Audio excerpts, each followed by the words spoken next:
ఇప్పుడు నేను మీతో మాట్లాడుకునే మాటలు ఫిలోమని పత్రికలో ముగ్గురు వ్యక్తులు మనకు కనిపిస్తారు. ఆ వ్యక్తుల గురించి మనం ఒక్కొక్కరు ఎలాంటి స్వభావాలు ధరించుకున్నారు, వాళ్ళు మనం నేర్చుకోవలసినది ఏమనే గురించి మనం ఆలోచించుకున్నాము.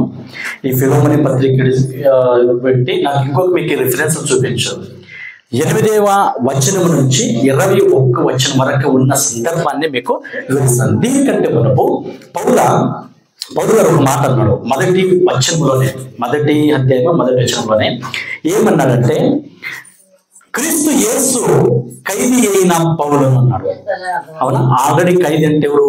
చెరసలో ఉన్నవాడు. అవునా? జైల్లో ఉన్నవాడు. పౌలు జైల్లో ఉండి ఫిలోమనికి ఈ పత్రిక రాస్తాడు. కాబట్టి పౌలు ఆల్రెడీ ఖైదీ అంటే ఏదో హత్య చేశాడు, ఏదో వ్యభిచారం చేశాడు, ఏదో దొంగతనం చేశాడు, అందుకని ఖైదీగా పడ్డాడు అనేది కాదు. అక్కడ దేవుని నిమిత్తం కూడా జైలు పడచ్చు, దేవుని నిమిత్తం కూడా చెరసాలకు వెళ్ళచ్చు. అవునా? అందుకని పౌలు అంతకంటే మనకు ఎంతో ఖైదీలు, ఎంతో భక్తిని చంపినవాడు, ఎప్పుడు కూడా జైలుకి వెళ్ళలేడు. ఎందుకంటే జైలు అధికారమే తానుకుంది. అలాంటప్పుడు మంచి మాటలు చెప్తే కూడా జైలుకి వెళ్ళాడు. అవునా? ఆ జైల్లో ఉండి కూడా మంచి మాటలే రాస్తున్నాడు. అవునా? సహోదరుడైన తిమోతియును మా ప్రియుడును జత పనివాడనైన ఫిలోమోనునకును మన సహోదరుడైన అప్పియుకును తోడి యోధుడైన అస్థిర్పకును నీ ఇంట ఉన్న సంగమునకును శుభమని చెప్పి రాయునది అనే మాట రాయబడింది. తర్వాత ఇంకేమిటేమండి, మన తండ్రి అయిన దేవుని యందు ప్రభు అయిన యేసుక్రీస్తు నుండి కృపయు సమాధానమును మీకు కలుగునుగాక అన్నాడు. ఇక్కడ ఒక మాట ఏమిటిది? నీ ఇంట ఉన్న సంగమునకును శుభమని చెప్పి రాయున్నది అనే మాట అడిగింది. అంటే ఫిలోమోన్ తెలుసా? ఫిలోమోన్ అంటే ఒక వ్యక్తి, ఒక యజమానుడు, ఒక ఊరిన ధనవంతుడు, ఒక ఊరిన మంచి సజ్జనుడు, అనా మంచి మాట పేరు పొందినవాడని అర్థం. అవునా? ఆయన మంచి పేరు పొందినవాడు. కానీ ఆయన దేవుడు కొలస్సీ పట్టణానికి చెందినవాడు. బాగా గమనించండి, కొలస్సీ పట్టణానికి చెందినవాడు. కొలస్సీ పట్టణానికి తెలుసు కదా మనకు. కొలస్సీ అంటే ఊరు పేరు. ఆ ఊరికే పత్రిక రాస్తాడు పౌలు కూడా. అవునా? అందుకని ఫిలోమోను కూడా ఆ కొలస్సీ పట్టణానికి చెందినవాడు. కాబట్టి ఫిలోమోనుకి ఆల్రెడీ ఒక పత్రిక కొలస్సీకి రాశాడు. అందులో ఉన్న ప్రాముఖ్యమైన వ్యక్తి, కొలస్సీలో ఉన్న ప్రాముఖ్యమైన వ్యక్తి ఫిలోమోను. అవునా? అంటే ఒక పట్టణంలో ప్రాముఖ్యమైన వ్యక్తి ఫిలోమోను ఇంట్లోన మంచి ప్రార్థన సంఘము నడుస్తుందట. సంఘం అనగా ఆ కాలంలో నిజంగా చర్చలు లేవండి, ఆలయాలు లేవు, మంచి పెద్ద ఆలయాలు లేవు. అవునా? ఐఎంఎస్లో ఉన్నప్పుడు తమిళనాడుకి డెడికేషన్కి వెళ్ళాము ఒకసారి. చర్చని ఎలా చూడాలి తెలుసు? ఎంత పెద్ద చర్చలు అంటే తల పైకెత్తి చూడాలి. ఇట్లా అంత పెద్ద చర్చలు ఉంటాయి. మంది అంటే చిన్న చర్చలు షర్ట్ వేసుకుంటాం, టీ షర్ట్లు వేసుకుంటాం, ఇలా చూసే కనిపిస్తాయి. కానీ పైన చూడాలంటే తల పైకెత్తి చూడాలి, అంత పెద్ద చర్చలు ఉంటాయి. కానీ అందులో దాదాపుగా 200 మంది, అంతకంటే ఎక్కువ ఉండరు. 200 మంది, ఒక లాస్ట్కి ఒక 300 మంది ఉన్నారు అనుకుంటా. అవునా? రాజశేఖర్ ఇంటికి తీసుకెళ్ళినప్పుడు, ఆయన ఊర్లో ఇంటి పక్కనే తీసుకెళ్ళినప్పుడు, పెద్ద ఊరేం కాదు, చిన్న ఊరే. అవునా? అలాంటి ఊర్లోన నిజంగా ఎంత పెద్ద చర్చ కట్టాడంటే తల ఎత్తి చూస్తే గొంతె నప్పబోతుంది, అంత పెద్ద చర్చ. కానీ ఈ రోజు సందర్భంలోన నిజంగాంటే సంఘము ఆ కాలంలో లేవండి. ఈ కాలంలో పెద్ద పెద్ద చర్చలు. కాబట్టి మంచి విషయాలు ఇద్దాం. ఇప్పుడు చదువుకున్న వాక్య భాగంలోన ఒక్కొక్కటి చదువుకుందాం. 8వ వచనం నుంచి. అవునా? చదువుతారన్నా? చదవండి బాగా మీరు. 8వ వచనం నుంచి ఒక 2 వచనాల వల్ల ఎక్కడెక్కడ ఆపుతానో అక్కడ చదువుకోండి. కావున యుక్తమైన దానిని గురించి నీకు ఆజ్ఞాపించుటకు క్రీస్తునందు నాకు బహు ధైర్యము కలిగి ఉన్నను. వృద్ధులను ఇప్పుడు క్రీస్తు యేసు ఖైదీనై ఉన్న పౌలను నేను ప్రేమను బట్టి వేడుకొనుట మరి మంచిదని అనుకొని నా బంధకములను నేను కనిన నా కుమారుడాగు ఒనేసిము కోసరము నిన్ను వేడుకొనుచున్నాను అన్నాడు. ఓకే, చాలా ఇది స్టాప్ చేయండి. తర్వాత ఇక్కడ నుంచి పదమూడు చూడండి. ఇక్కడ బాగా గమనించండి, కొంచెం చూడండి. పౌలు గారు మంచి దేవుని యందు మంచి భయభక్తులు కలిగిన వాడు, ధైర్యం కలిగిన వాడు, ఎవరైనా సరే తప్పు చేస్తే ఖండించేవాడు, అంత ధైర్యవంతుడు. అవునా? అలాంటి శక్తివంతుడుగా ఉన్నా కూడా కానీ ధైర్యం కాక నిన్ను వేడుకొనుచున్నాను అన్నాడు. ఎవరిని? ఒనేసిము గురించి పౌల ఫిలోమోనుకి. అంటే వేడుకొని అంటే అడుక్కున్నాడంట. ఆడరేయచ్చు కదా, ఆడరేసే కెపాసిటీ ఉన్నా కూడా అడుక్కోవడం ఏంటి? తగ్గింపు. నా యొక్క స్థానంలో ఉన్నా కూడా తగ్గించుకునే విధేయత కలిగిన వాడే పౌల. నా సంఘస్థుడు, నా మాట మీరు వినాలి, నేనేం చెప్తే అదే వినాలి. నేను మీ పాస్టర్ని, మీ సేవకుడు. నేను పాస్టర్ మంచి సేవకుడు అంటే మంచి పదము, మీ సేవకుడు అంటే మీ పాత సేవ చేసేవాడు. పాస్టర్ని, అవునా, మీ గురువుని నేను, మీరే నా మాట వినాలి అని కాదు ఇక్కడ. అవునా? అంత ధైర్యం ఉన్నా కూడా, అంత కెపాసిటీ ఉన్నా కూడా ఒనేసిము గురించి ఫిలోమోనుని ఎందుకు అడుగుంటాడు? అడుగుంటాడు ప్రేమతో తగ్గించుకునే విధేయత నేర్పుతుంటాడు తన మాటలు. అవునా? సరే, ఇక్కడ వేడుకుంటాడు కదా, అడుక్కుంటాడు కదా. ఎవరిని? ఫిలోమోనుని. ఎవరి గురించి అంట? ఒనేసిము గురించి. అంటే ఇక్కడ ఫిలోమోను, తర్వాత ఒనేసిము, తర్వాత పౌల. ఇక్కడ ముగ్గురు వ్యక్తులు మనకి కనిపిస్తారు. ముగ్గురు వ్యక్తుల్లో ఉన్న ఒక్కొక్కరు జీవితంలో నేర్చుకున్న గొప్ప పాఠం నేర్చుకున్నామని. చూడండి, వాక్య ప్రకారంగా మనం నడుచుకోవాలన్నా, వాక్య ప్రకారంగా మనం జీవించాలన్నా, అందుకనే కీర్తన గ్రంథంలో ఒక మాట ఉంటుంది నిజంగా. యవనస్తుడు తన నడతను శుద్ధపరచుకోలేదు ఎవరి తెలిసిందా? నేను వాక్యం గమనిస్తుంది. నిజంగాంటే మన నడతని, మన ప్రవర్తనని మంచిగా నడుచుకోవాలనుకుంటే, మన ప్రవర్తన బాగుండాలనుకుంటే దేవుని వాక్యం వల్లనే. అందుకని వాక్యం వల్ల అంటే ఏంటి? వాక్యంలో ఉన్న ఒక్కొక్క జీవితాలని మనము నేర్చుకోవాలండి. వాక్యాలు గణించి లేకుండా కూడా పద్దులు ఏమంటారు తెలుసా? ఒకరిని చూసైనా నేర్చుకోవాలి అని అంటారు. నీకు సొంత జ్ఞానం లేకపోయినా సరే పక్కింటి వాళ్ళని చూసుకొని, పక్కింట్లో వాళ్ళు ఎలా చేస్తారో, వాళ్ళు ఎలా బతుకుతారో చూసుకొని వాళ్ళని చూసి నేర్చుకోవాలంట. అట్లా మనము కూడా మన జీవితాన్ని బాగా చేసుకోవాలనుకుంటే ఎలా తెలుసా? మనం బైబిల్లో ఉన్న కొంత గొప్ప వ్యక్తుల్ని వాళ్ళు ఎలా చేశారని మనం నేర్చుకున్నప్పుడు. సరే, ఇప్పుడు ఈ ఒనేసిము గురించి పౌల ఫిలోమోనుకి ఎందుకు అడుగుతున్నాడు? ఒనేసిము ఎవరు? ఒనేసిము ఇంకొక వచనంలో కూడా కనిపిస్తుంది. ఒక వచనంలో కూడా మనకు ఎక్కడది? కొలస్సీ పత్రిక 4వ అధ్యాయం 9వ వచనంలో 9వ వచనం. అదే అక్కడ ఆల్రెడీ ఒనేసిము ఒక భక్తుడయ్యాడు. భక్తుడైన తర్వాత ఆ భక్తుల నుంచి ఆ ఒనేసిము గురించి పౌల ఒక లెటర్ పంపిస్తాడు వాళ్ళు ఊరు వాళ్ళకి. అవునా? అందుకని ఒనేసిము కూడా ఆ ఊరస్తుడు, ఆ ఊర్లో ఇంక కొద్దిగా చదువుకుందాం తర్వాత ఆ ఊరస్తుడు అనేది మనకు తెలుస్తుంది. కానీ ఎందుకు కోరుకుంటాడు? ఈ ఒనేసిము హాగర్ పౌలు ఎక్కడ ఉన్నాడు? ఖైదీ అయి ఉన్నాడు. ఇక్కడ చెరసాలలో ఖైదీ అయి ఉన్నప్పుడు అందుకని పౌలు అన్నాడు కదా, ఈ చెరసాలలో నా గోడలో, నా రూములో, అవునా, నా గోడలో, నా రూములో, నా ఇంట్లో, నా చెరసాలలో నా కలిగి ఉన్నాను అంటాడు. అంటే ఒనేసిము ఎందుకు అక్కడ చెరసాలలో వేయబడ్డాడు?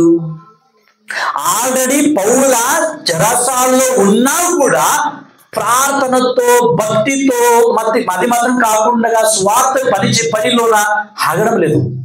అవునా? అదే పౌల ఉన్న చెరసాలలోనికి వనేసిమను కూడా తీసుకొని వచ్చి వేశారు. ఇంతకీ వనేసిమ ఎవరు? ఈ వనేసిమ అక్కడ చెరసాలలో ఉన్న పౌలు దగ్గరకు తీసుకొని పోలీసులు వచ్చి వేశారంటే ఇంతకీ పని ఏం చేశాడు అనేది మనం బాగా ఆలోచిస్తే ఇక్కడ చెప్తాను వినండి. వనేసిమ కొంచెం ముందు చదవడం ఒక మాట చదువు, ఒక మాట ఎక్కడి నుంచి పక్కన చదువు.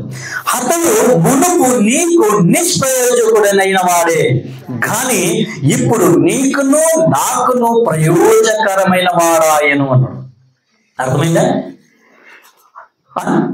అతడు మునుపు అంటే ముందా నీకు నిష్ప్రయోజకుడు అంట. అంటే వనేసిమ ఫిలోమోను దగ్గరున్నవాడే, ఫిలోమోను ఇంట్లో ఉన్నవాడే, ఫిలోమోను దగ్గర పనిచేసిన వాడే. నిష్ అంటే ఏమి? జీరో. నిష్ప్రయోజకుడు. ఇంకా వాని గురించి అనవసరం, వాని గురించి మాట్లాడడం అనవసరం అన్నవాడు. కానీ ఇప్పుడు నీకును నాకును ప్రయోజకుడైన వాడన్నాడు. అంత అవసరమేప్ప? ఎంతకాలం పట్టింది? నిష్ప్రయోజకుడు కానికి ఎంతకాలం పట్టింది? ప్రయోజకుడు కానికి ఎంతకాలం పట్టింది? కానీ నిష్ప్రయోజకుడు కానికి కారణం ఏంటి? ప్రయోజకుడు కావడానికి కారణం ఏంటి? ఒకరు జీవితంలో జరుగుతాయా? వనేసిమ వనేసిమలో ఎవరు నమ్మలేదండి. కానీ ఏమంటే స్వతంత్ర యజమానిగా నమ్మలేదు. ఇంకా నిష్ప్రయోజకుడు అన్నాడు. ఎక్కడ వెళ్ళినా కూడా ఆయనకి బ్రతకనేది లేదు. ఎక్కడికి వెళ్ళినా కూడా బ్రతకలేదు. నిష్ప్రయోజకుడు బ్రతికే విదేశం లేదు. ఉరేసుకొని చనిపోయే స్థితి, ఎక్కడైనా ఏదో తాగి చనిపోయే స్థితి, మందు తాగి చనిపోయే స్థితి, ఎక్కడ ఎవరు జాబులు లేదు. నిష్ప్రయోజకుడు అంటే కదా భార్య పిల్లలు అందరినీ కూడా పోషించలేకునే స్థితి, పోగొట్టుకునే స్థితి. అంత నిష్ప్రయోజకుడు ఉన్నవాడు మళ్ళా ప్రయోజకుడు ఎలా అయ్యాడు? అలా ప్రయోజకుడు వెళ్ళాడు దేవుని వాక్య తరపు నుంచి. అవునా? చూద్దాం, ఇంకా బాగా ఆలోచిద్దాం. సరే, ఇంతకి మీరు ఆలోచించండి. వనేసిమ అంటే నీకు మునుపు అన్నాడు కదా. మునుపు అంటే వనేసిమ ఫిలోమోను దగ్గర పనిచేస్తున్నవాడు. గమనించండి, ఫిలోమోను ఇంట్లో ఒక నమ్మకస్తుడుగా పనిచేసేవాడు. అబ్రాహాముకి ఒక సేవకుడు ఉన్నాడు కదా. అబ్రాహాముకి సేవకుడు ఎలా ఉన్నాడో అలాగనే వనేసిమ కూడా ఫిలోమోను ఇంట్లో పనిచేసేవాడే. పని చేస్తున్నప్పుడు దురాశ అంటారు కదా, ఆశకింత ఎక్కువ దురాశ ఎక్కువ ఆశపడ్డాడు. అంటే ఫిలోమోను ఇంట్లోన ఒక మెరుచారకుడుగా, ఒక అధికారస్తుడుగా ప్రతిదీ కూడా అధికారముతో చేసేవాడు. ఒక మెరుచారకుడే గమనించేవాడు. చిన్నది కానివచ్చు, పెద్దది కానివచ్చు, ప్రతి విషయం కానివచ్చు, తన ఇంట్లో పనిచేసేవాడు అందరు కానివచ్చు, అంత అధికారము కూడా వనేసిమ దగ్గర ఉంది. అలాంటప్పుడు వీళ్ళకి ఏమొచ్చేసిందంటే దురాశ పుట్టుకొచ్చేసింది. దురాశ అన్నాక ఏంటి తెలుసా? ఒక యజమానుడు ఇంట్లో అంటే బాగా ఆలోచించండి. వనేసిమ పెద్ద శ్రీమంతుడు, పెద్ద ధనవంతుడండి. ఆయన ఇంట్లో ఎంతో మంది పనిచేసిన వాడు. అది మాత్రం కాకుండా సంఘం, అది ఒక సంఘం ఉన్నది. ఒక సంఘానికి ద్రోహం చేస్తే ఎలా ఉంటుంది తెలుసా? ఒక సంఘస్థుడు ఉండి ఆయన ఇంట్లో ఉంటున్నప్పుడు, వాక్యం వింటున్నప్పుడు, వాక్యంతో పాటు ఉంటున్నప్పుడు, ఆ ఇంట్లో ప్రార్థన జరుగుతున్నప్పుడు ప్రతిరోజు కానివచ్చు, లేకపోతే వారంకి ఒకసారి కావచ్చు. సంఘం అనేది ఒక ప్రార్థన ఉంటుంది కదండి, వారంకి 2 సార్లైనా. అవునా? మనం క్రైస్తవ పద్ధతి ప్రకారంగా ఆలోచించండి. సండే మార్నింగ్, తర్వాత ఈవినింగ్, నైట్ టైం ప్రేయర్ చేస్తారు. ఇంకా మధ్యభాగ కాలంలోనూ బుధవారం చేస్తారు, గురువారం చేస్తారు, శుక్రవారం చేస్తారు. అవునా? ఈ వారం అంటే ఇక సోమవారం, మంగళవారం ఇంకా మన పద్ధతి ప్రకారం చేస్తారు. కానీ ఆ రోజు ఫిలోమోను ఇంట్లో కూడా ఒక సంఘము, ఏ వారం కూడుకుంటారో తెలియదు అనగా ఒక సంఘం ఆర్డర్ ఉంది. ఆ సంఘంలో వనేసిమ గారు ఉన్నారు. వనేసిమ గారు ఉన్నప్పుడు సంఘస్థులు దేవుని వాక్యం వింటారు కదా. దేవుని వాక్యం వింటున్నా కూడా ఎందుకు దురాశ వచ్చింది వనేసిమకి? ఒక యజమానికి ద్రోహం చేశాడు, మొదటిగా సంఘానికి కూడా ద్రోహం చేశాడు. సంఘములు వింటూ, దేవుని వాక్యం వింటూ కూడా ఇలాంటి మోసం చేసేది. ఇలాంటి మోసం చేసిన వాళ్ళు మరి ఒక ఇంట్లో ప్రార్థన కదండి, కుటుంబ ప్రార్థన కదా. ప్రతిరోజు కుటుంబ ప్రార్థన పెట్టుకున్నప్పుడు కూడా అన్న కూడా గమనించాలి. కుటుంబ ప్రార్థన అన్నది ఏంటి తెలుసా? మన కుటుంబాన్ని కాపాడుకోవడానికి. యోగు కూడా అలా చేశాడు. ఎక్కడ నా కుమారులు తప్పిపోతారేమో, ఎక్కడ నా కుమారులు అపవాది చేతుల్లోని శోధంలోనికి పడిపోతారేమని ప్రతిరోజు తన కుమారుల కొరకు ప్రార్థన పెట్టుకునేవాడు. అలాంటి ప్రార్థన పెట్టుకున్నప్పుడు ఉన్నా కూడా సైతాన్ శోధన పోయిందా? ఇంకా వస్తుంది. మనం ఎంతెంత కుటుంబ ప్రార్థనతో ఉన్నామంటే, ఎంతెంత ప్రార్థనతో శక్తితో పెరుగుతున్నామంటే అంతంత శోధన మనకి ప్లస్ అవుతుంది తప్ప మైనస్ కాదు. అవునా? అయినా నిజంగా ఎవరి జీవితంలోనా? మీ జీవితంలో కూడా అలాగనే కుటుంబ ప్రార్థన అంటే చేయొద్దోనని అనుకోడు.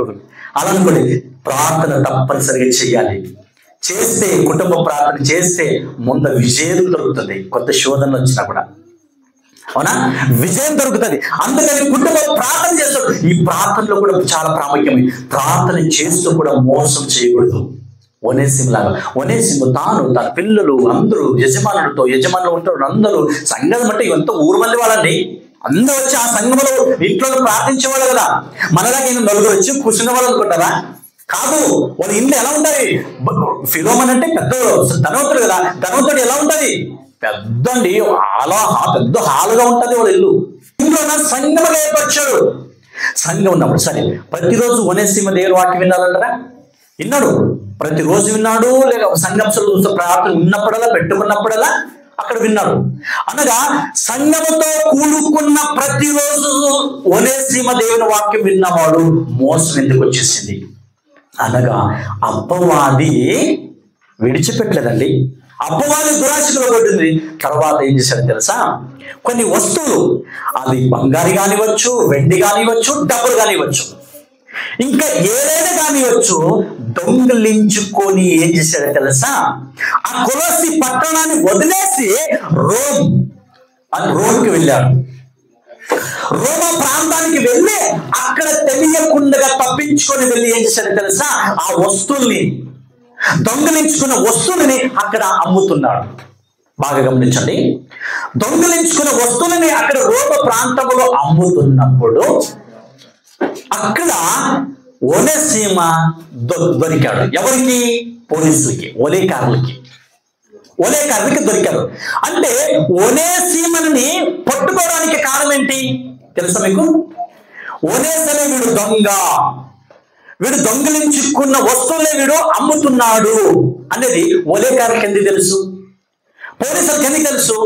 వాళ్ళకి ఎలా తెలిసింది అంటే, ఫిలోమిన నెట్వర్క్ మీరు ఆలోచించండి. ఫిలోమిన నెట్వర్క్ ఎంత ఉన్నదంటే, నిజంగాంటే నా దగ్గరగా పనిచేస్తున్నవాడు, నా ఇంట్లో పనిచేస్తున్నవాడు ఒనేసిమ నా దగ్గర నుంచి కొన్ని వస్తువుల్ని దొంగిలించుకొని వెళ్ళిపోయాడు అని ఇమ్మీడియట్లీ కంప్లైంట్ ఇచ్చారు. కంప్లైంట్ ఇచ్చిన తర్వాత ఏం చేశారు తెలుసా? కొలసి పట్టణం మొదలు కొన్ని సుత్తముత్త పట్టణాలు ఎన్ని ఉన్నాయి, అలాంటి స్థానాన్ని కలిగిన ఎంతమంది వ్యక్తులు ఉన్నారో, ధనవంతులు, వాళ్ళందరికీ వార్తను ముట్టించారు. ఇమ్మీడియట్లీ ముట్టించినది వార్త ఎంతవరకు వెళ్ళింది? రోమ ప్రాంతానికి వెళ్ళింది. రోమ ప్రాంతానికి వెళ్ళినప్పుడు అక్కడ దొరికాడు. కొంత సమయం వరకు దొరికాడు. పోలీస్ కంప్లైంట్ వెళ్ళింది కానీ ఒక్కసారి పోలీసు ఎందుకని ఏదంటే కొలసి పట్టణంలో జరిగిన సంఘటన కంప్లైంట్ ఇస్తే పోలీసులు పట్టుకుంటూ వెతుకుతారు. ఇంకా వెతుకుతాడు దొంగ ఎక్కడున్నాడు, ఎక్కడ లేదు. ఇప్పుడైతే మొబైల్ ఇచ్చి ఎట్లా దొరుకుతాడు? అప్పుడు దొరకాలంటే కొంచెం టైం ఎక్కువ. కానీ సంతలో దొరుకుతున్నప్పుడు దొరికాడు. మన ఫోటో గీట అంతా, ఇప్పుడైతే ఫోటోలు పెట్టుకొని చూస్తాం, ఇప్పుడైతే మొబైల్, ఇప్పుడైతే ఫాస్ట్, ప్రతి ఒక్కరికి ఫోన్ నెంబర్ ఉంటుంది. కానీ ఆ రోజుల్లో పట్టుకోవాలంటే కొంచెం కష్టం. అలా ఉన్నప్పుడు జరిగినాడు, ఆల్రెడీ దొరికాడు. దొరికిన ఎక్కువ సమయం పట్టలేదు, కొంత సమయమే. ఒక 2 రోజులు కానివచ్చు, 3 రోజులు కానివచ్చు. అంటే ఒక వస్తువుని దొంగిలించుకొని మరలా అమ్ముకోవాలంటే ఎన్ని రోజులు పట్టదండి? లాస్ట్ చివరిలోనే 2-3 రోజుల్లోనే అమ్ముకోవాలి. అవునా? ఆశపడ్డప్పుడు తర్వాత అమ్ముకున్నాడు, దొరికాడు. దొరుకుతున్న వెంటనే తీసుకొని ఆ వస్తువుల్ని వాళ్ళ దగ్గర పెట్టుకున్నారు. ఆ వ్యక్తిని ఏం చేశారు తెలుసా? పౌల ఉన్న రూములోనికే, చెరసలోనికే తీసుకొని వచ్చారు. బాగా ఆలోచించండి. ఇక్కడ నా మట్టుకైతే నిజంగా చెప్తాను, ఒనేసిమా తప్పు చేయలేదు. ఇక్కడ నిజంగా అంటే అక్కడ కంప్లైంట్ ఇచ్చి ఫిలోమోను కూడా తప్పు చేయలేదు. ఇదంతా దేవుని చిత్తము నెరవేరుతుంది. ఎలా నెరవేరుతుందో ఆలోచన. ఒక వ్యక్తికి ఏదైనా కష్టం వచ్చినా, ఒక వ్యక్తి చివరిసోడుకు వెళ్ళినా, అయ్యో అదేమో తప్పు చేశాడు, అది ఇలా అలా ఇలా ఇలా ఇలా ఎప్పుడు అనుకోకూడదు. అందులో ఏదో దేవుని చిత్తం ఉంది అని మనం గమనించాలి. అవునా?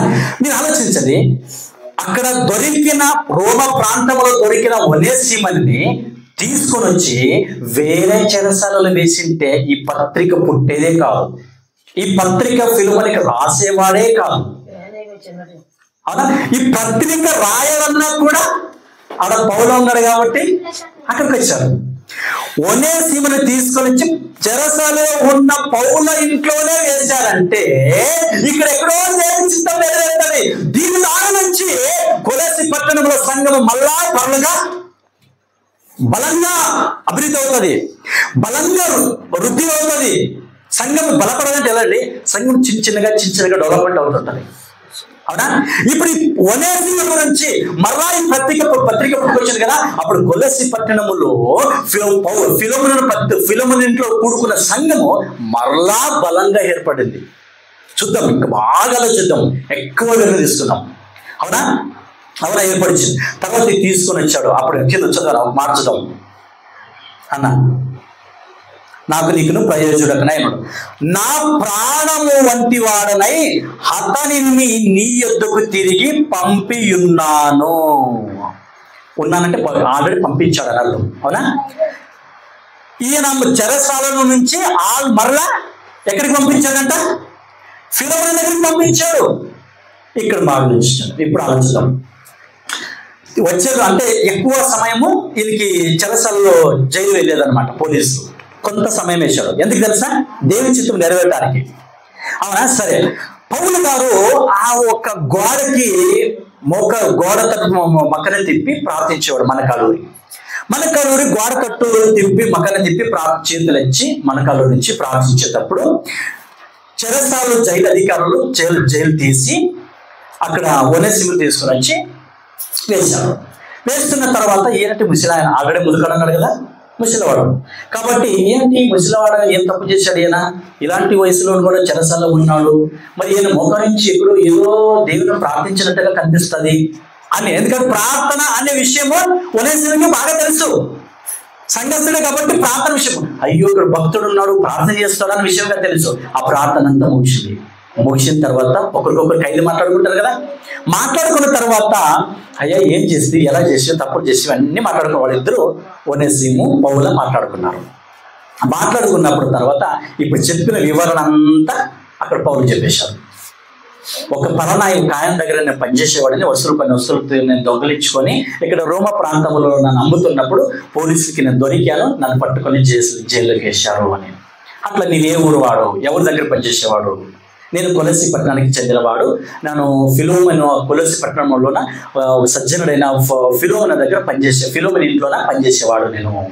అవును, అలాగా అని ఆలోచించి అప్పుడు ఎంత వినించిన తర్వాత, అలాగైతే మీ ఊర్లోనే నాకు మంచిగా తెలిసిన ఒక వ్యక్తి ఉన్నాడు అంటే, అవును ఎవరు ఆయన అంటే ఫిలోమోను పేరే చెప్తాడు.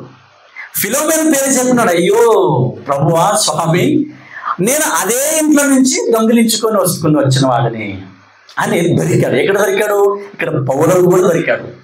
అక్కడ చెరసాల నుంచి ఫిలోమోను నుంచి తప్పించుకొని వచ్చాడు, ఇక్కడ మరలా పౌలుకి దొరికాడు. చూసారు, ఒకరికొక లింక్ చూడండి, వీళ్ళందరూ లింక్ అవుతున్నది. అంటే ఫిలోమోనికి ఒనేసిముకి బాగా పరిచయం ఉంది, ఇక్కడ ఫిలోమోనికి పౌలుకి బాగా లింక్ ఉంది. కానీ ఒనేసిముకి పౌలుకి లింక్ లేదు, పరిచయం లేదు.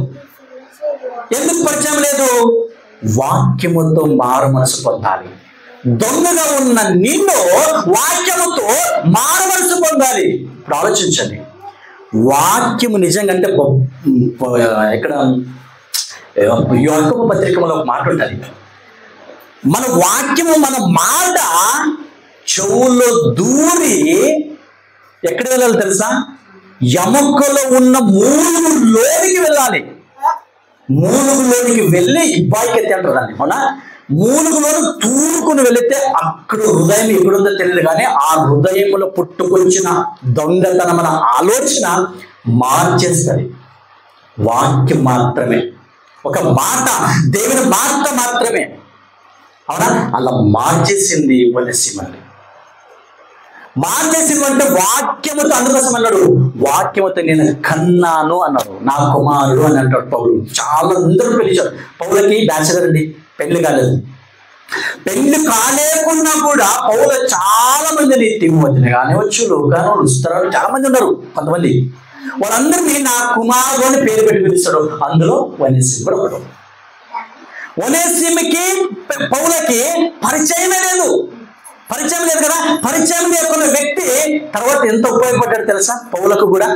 ఒక మాట ఆలోచన, అదే ఇప్పుడు ఇక్కడ ఎంత చదివినా కొలసి పత్రిక 4:9 కొలసి పత్రిక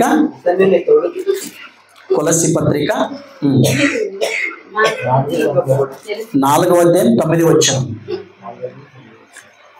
అతడు ఆదరించినట్లు అతనితో కూడా నమ్మకమైన ప్రియ సహోదరుడైన ఒనేసిము, నమ్మకమైన ప్రియ సహోదరుడైన ఒనేసిమును నీ యొద్దకు పంపుచున్నాను. ఇతడు నీ యొద్ద నుండి వచ్చిన వాడే. వీరిక్కడికి సంగతులన్నీ మీకు తెలియజేతురు.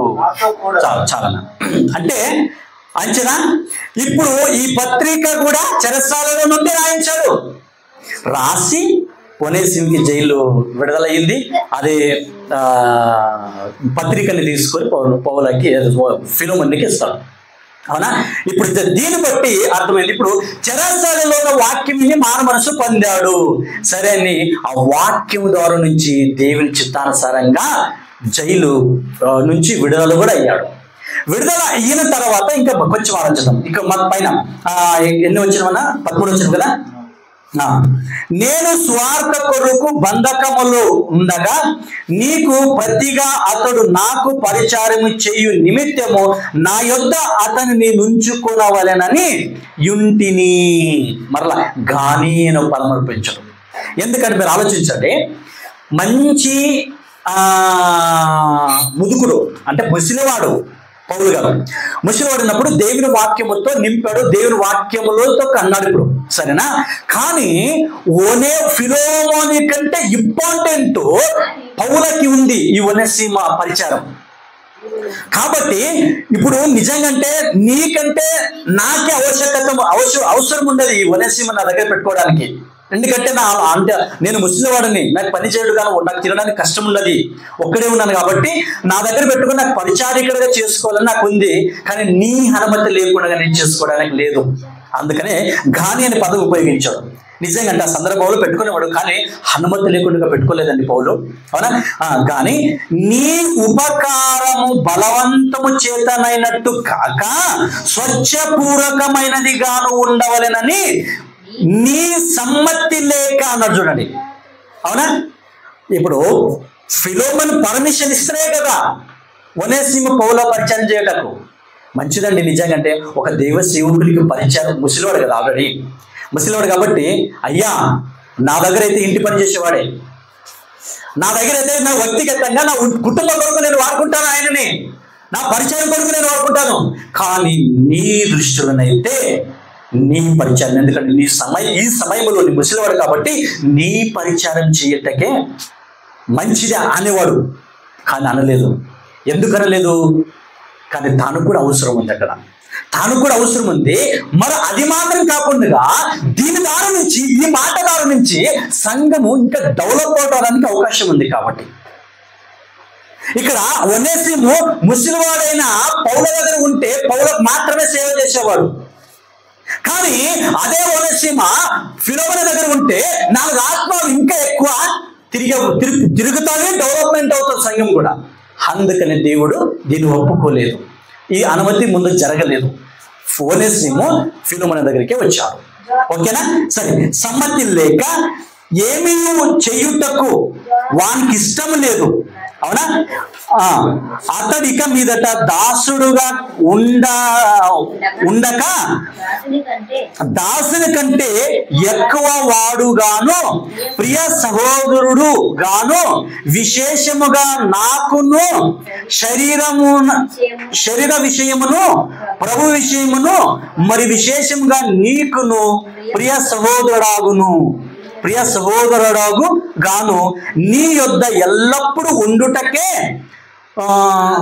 కాబోలు అతడు కొద్ది కాలము నిన్ను ఎడబాసి ఉండేను అన్నాడు. చాలు 17 వచ్చిన వరకు నేను పెట్టుకోండి. అవునా? అంటే ఎప్పటికీ నీతో ఉండుటకు కొంతకాలము నీ దగ్గర నుంచి బయటికి వెళ్ళాడు. బయటికి వెళ్ళినప్పుడు ఎలాంటి వాడు తెలుసా? దాసుడు. అంటే ఒక పనివాడు, నీ ఇంట్లో పని చేసేవాడు. ఒక దాసుడు అంటే నీవిచ్చిన ఎంగిలి తినవాడు, నీవిచ్చిన జీతం కొరకు పని చేసేవాడు. అవునా? నీవు బల్ల పైన కూర్చొని నువ్వు భోజనం చేస్తే ఆయన నీ పాదముల కింద కూర్చొని నేల పైన కూర్చొని భోజనం చేసేవాడు.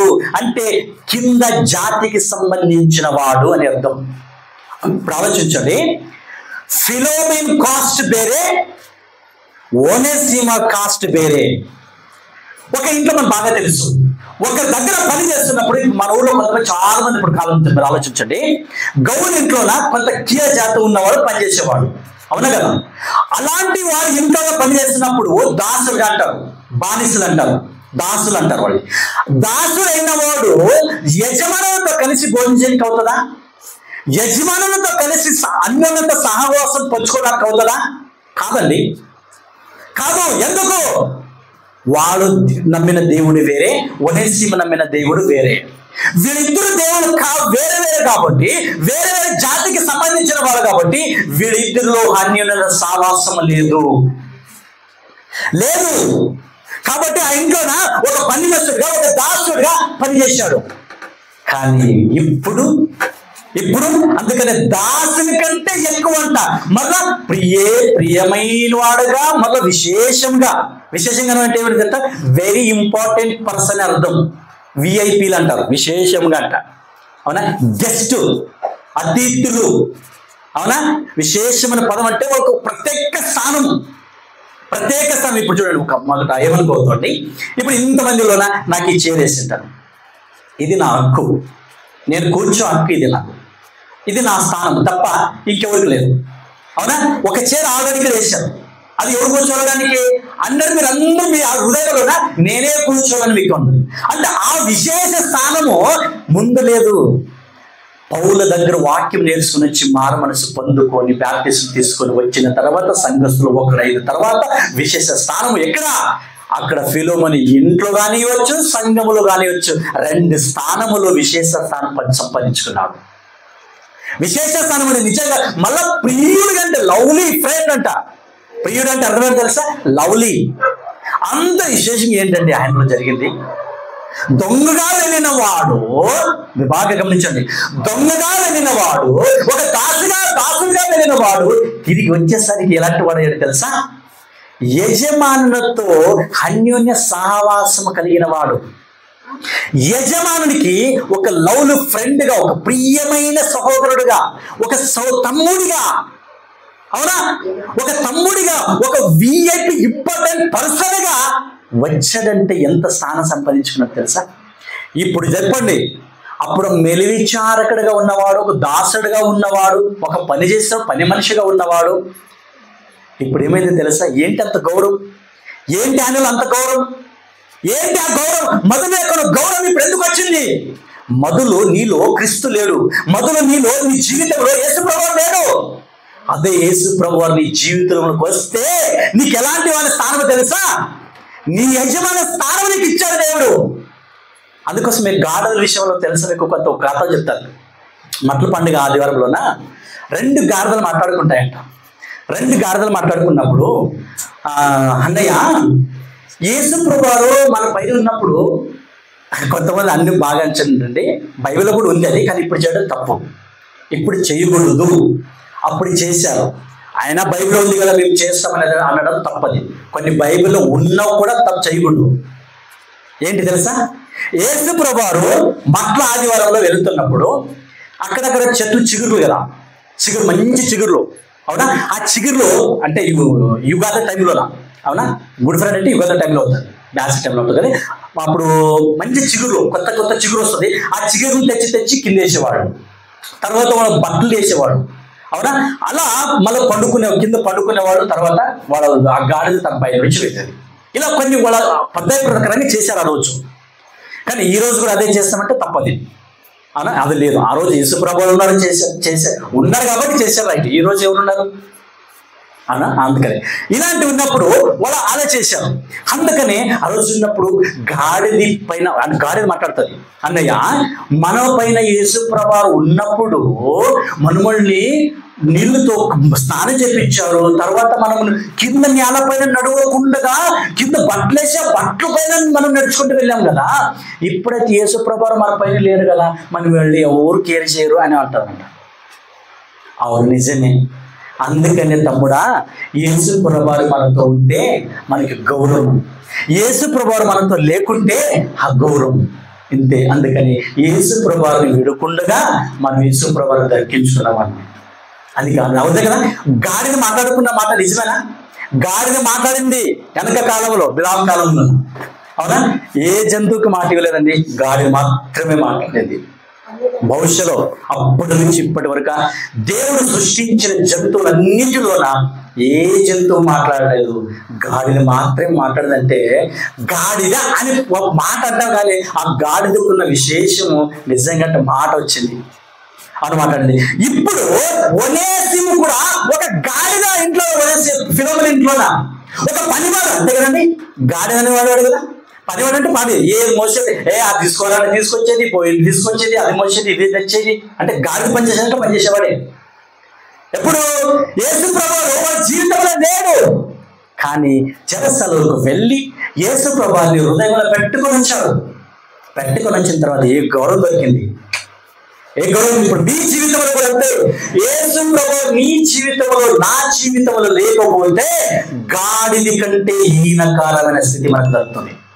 అదే యేసు ప్రభువు మన జీవితంలో ఉంటే నిజంగంటే ఏమి తెలుసా, ఫిలోమోనుతో తమ్ముడిగా, ఫిలోమోనుకి తోడు పుట్టాడా, ఒక తండ్రికి పుట్టాడా, అదే తల్లికి పుట్టాడా? ఒక సహోదరుడిగా కావాలంటే సొంత తల్లి అంటే ఒక్క తండ్రికి పుట్టడం అవసరం లేదండి, ఒకే తండ్రికి పుట్టడం అవసరం లేదు. యేసు ప్రభువు సొంత తమ్ముడు అన్నాడు. నిజంగంటే వచ్చి బోధించే సందర్భంలోనే ఎవరు నా తల్లి, ఎవరు నా సోదరులు, ఒక బోధని డిస్టర్బ్ చేస్తారు వచ్చి తమ్ముడు కానీ తల్లి కానీ వచ్చి ఒక వాక్యం చెప్తాడు, కానీ కనీస జ్ఞానం కూడా లేదా? మా అన్నయ్య వాక్యం చెప్తాడు, నా కుమారుడు వాక్యం చెప్తాడు, కనీస జ్ఞానం కూడా లేదా తల్లి కూడా? అందుకని ఎవరు నా తల్లి, ఎవరు నా సహోదరుడు, ఎవరు అంటారు? ఇదిగో ఇక్కడ కూర్చున్నదే దేవుని చిత్తం, వాక్యం వింటున్న వీళ్ళే నా సోదరులు, వీళ్ళే నా సోదరులు అని. అందుకని ప్రియమైన దేవుని వల్ల నిజంగా మీరు గమనించండి, నిజంగంటే యేసు ప్రభువు జీవితం మనలో ఉంటే, యేసు ప్రభువు వాక్యము, యేసు ప్రభువు మన జీవితంలో ఉంటే నిజంగా మనకు గౌరవం తగ్గుతుంది. ఇక్కడ ఇంకోటి ఆలోచిద్దాం.